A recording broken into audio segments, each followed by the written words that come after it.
Jimmy Fallon has hosted thousands of guests, but none of them walked off stage mid-interview. The Duffer Brothers read a letter, stood up abruptly, and started running toward the back of the studio. The Tonight Show starring Jimmy Fallon. Studio 6B at Rockefeller Center. Thursday night, October 2024.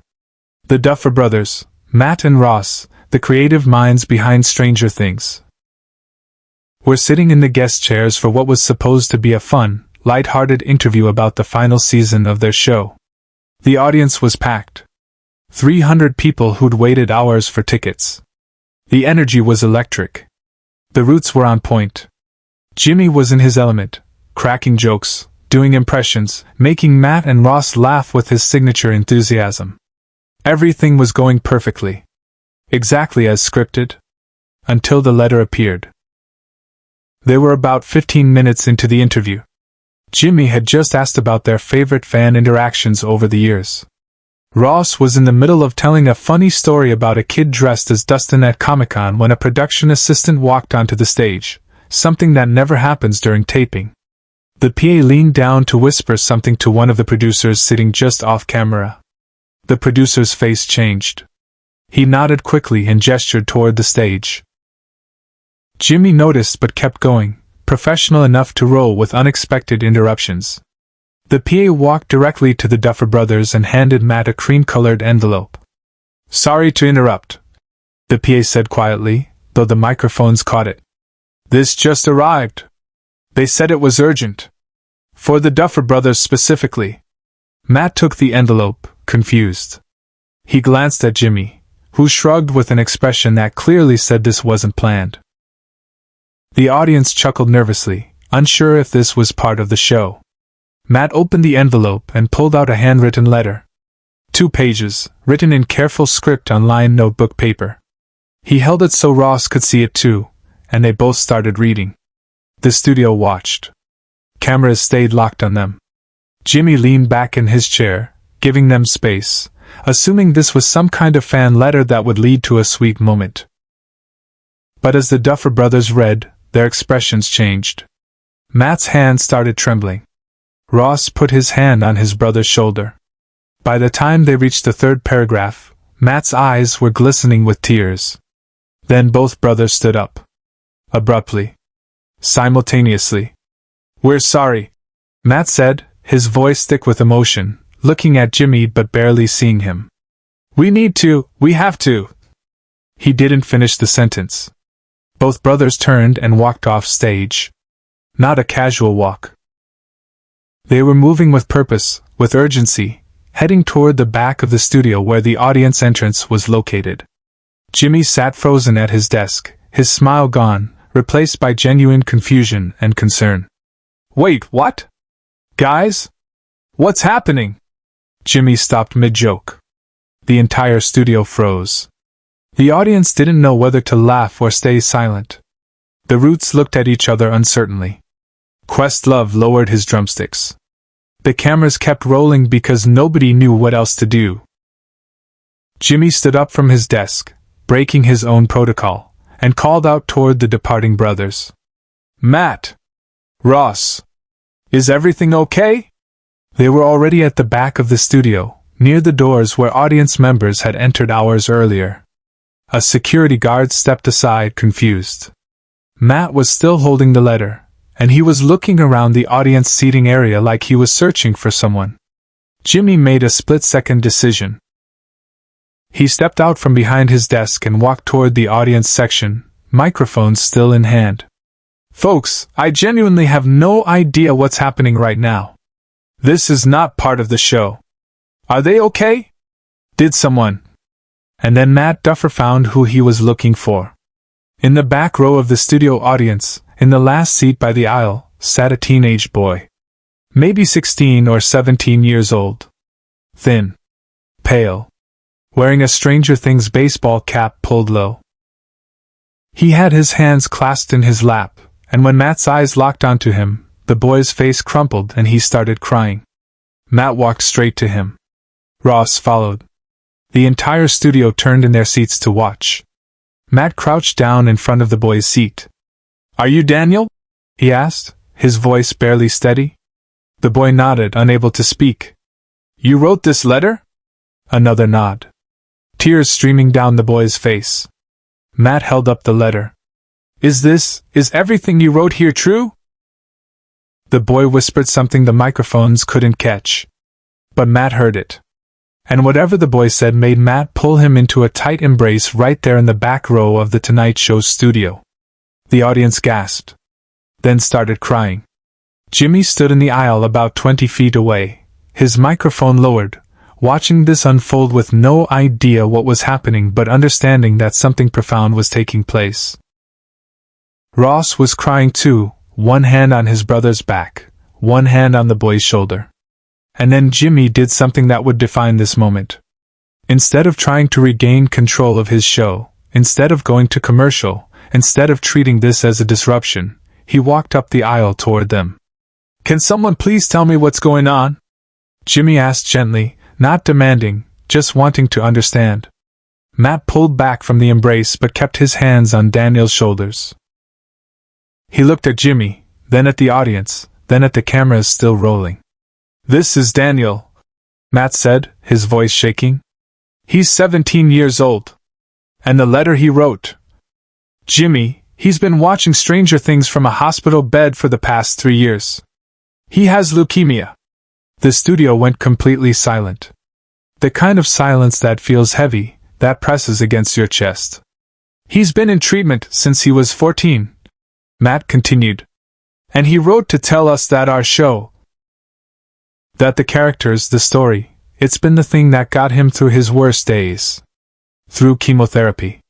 Through the times when he wanted to give up. Subscribe and leave a comment, because the most powerful part of this story is still ahead. To understand what happened next, you need to understand Daniel's story. Daniel Morrison was diagnosed with acute lymphoblastic leukemia in February 2021. He was 14 years old, a freshman in high school, a straight-A student who loved science fiction and dreamed of becoming a film director. The diagnosis came after weeks of feeling tired, getting bruises that wouldn't heal, running fevers that wouldn't break. His parents took him to the emergency room thinking it was maybe pneumonia. 6 hours later, they were told their son had cancer.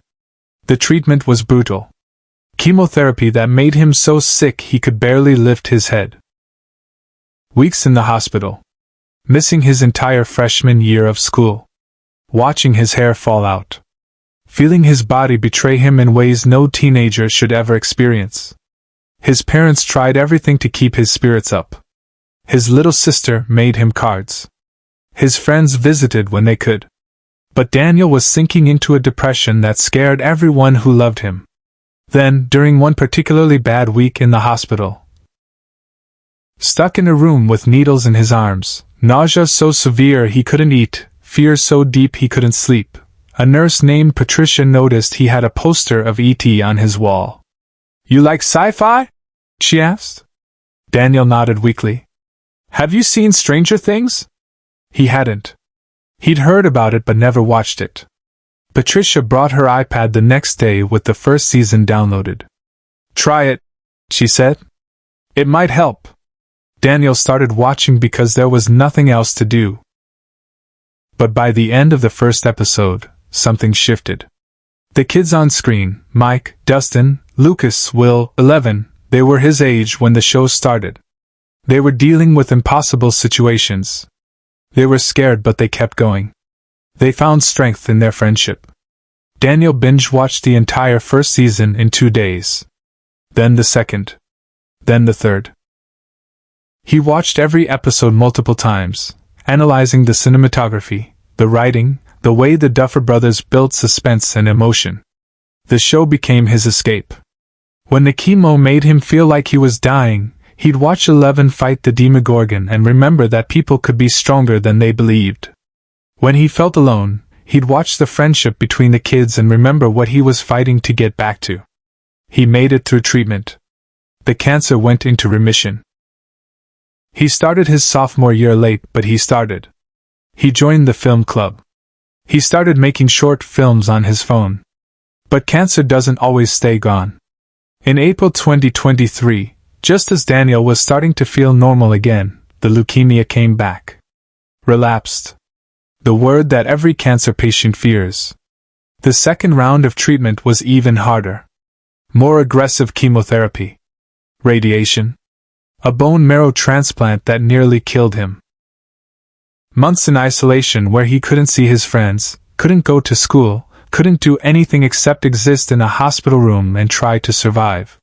Stranger Things Season 4 came out during his darkest period. He watched it from his hospital bed, tubes running into his chest, his body so weak he could barely sit up. And he cried through the final episodes, not because of the story, but because he realized he might not live to see how it ended. The show was getting a 5th and final season. But Daniel didn't know if he'd be alive when it premiered. That's when he decided to write the letter. He didn't expect a response. He just needed to say it. Needed to tell the people who created this show that it had mattered. That it had given him something to hold on to when everything else was slipping away. He wrote about watching from his hospital bed. About the way Mike's determination reminded him to keep fighting. About how Eleven's journey from powerless to powerful gave him hope. About the friendships on screen that reminded him what he was fighting to return to. He wrote, "I don't know if I'll live to see the final season. But if I don't, I want you to know that what you created saved me 1,000 times over. You gave me a reason to wake up on days when I didn't think I could. Thank you for that. Thank you for making something that matters." He sent the letter to Netflix's publicity department 3 weeks ago, never expecting it would go anywhere. Fan mail goes to generic addresses, gets sorted by interns, maybe generates a form response if you're lucky. But Daniel's letter didn't go to a generic address. Through some miracle of routing, or maybe just a publicity assistant who read it and understood its weight, it ended up on a desk at the Duffer Brothers production company. Matt and Ross read it yesterday. They read it together in their office and both cried. They immediately tried to find Daniel. Tracked down his family. Called his mother. "Is he still alive?" was their first question. "Yes," his mother said. "He's in remission again. Fragile, but stable. We're taping The Tonight Show tomorrow," Matt said. "Is there any way he could be there? As our guest? We'd pay for everything, flights, hotel, everything. We just need to meet him." Daniel's mother cried on the phone. "He would love that. But he doesn't know, right? You haven't told him? We want it to be a surprise." So they flew Daniel and his family to New York. Got them tickets to The Tonight Show. Didn't tell Daniel why, just said it was a surprise, a treat, something fun. Daniel sat in that back row thinking he was just getting to see a taping of his favorite late-night show, maybe catch a glimpse of some celebrities. He had no idea the Duffer Brothers knew he existed. No idea his letter had reached them. No idea they were about to walk off Jimmy Fallon's stage just to find him. Matt pulled a folded piece of paper from his jacket pocket. "Daniel, we read your letter. Every word. And we need you to know something." He unfolded the paper. It was the shooting schedule for Stranger Things Season 5. "We start filming in 3 weeks," Matt said. "And we want you there. On set. Every day you're able. We want you to see how we make it. We want you to be part of the final season." Daniel couldn't speak. Ross added quietly, "You're going to see how it ends, Daniel. We promise." The studio erupted. Standing ovation. Jimmy was openly crying, not even trying to hide it. Questlove was wiping his eyes. The entire Roots band stood and applauded. "Share and subscribe. Make sure this story is never forgotten." Matt handed Daniel the letter, his own letter, back to him. "Keep this. And when you're on our set, when you see the final episode being made, remember that you're the reason we're making it matter." 3 weeks later, Daniel stood on the Stranger Things set in Atlanta. The Duffer Brothers introduced him to the entire cast. Millie Bobby Brown hugged him. Finn Wolfhard asked about his favorite episodes. He watched them film scenes for the final season. He's still in remission. Still fighting. But he has something now that he didn't have before, the absolute certainty that he'll see how the story ends. And in the Duffer Brothers' office, framed on the wall beside their Emmy Awards, hangs Daniel's letter. A reminder of why they tell stories.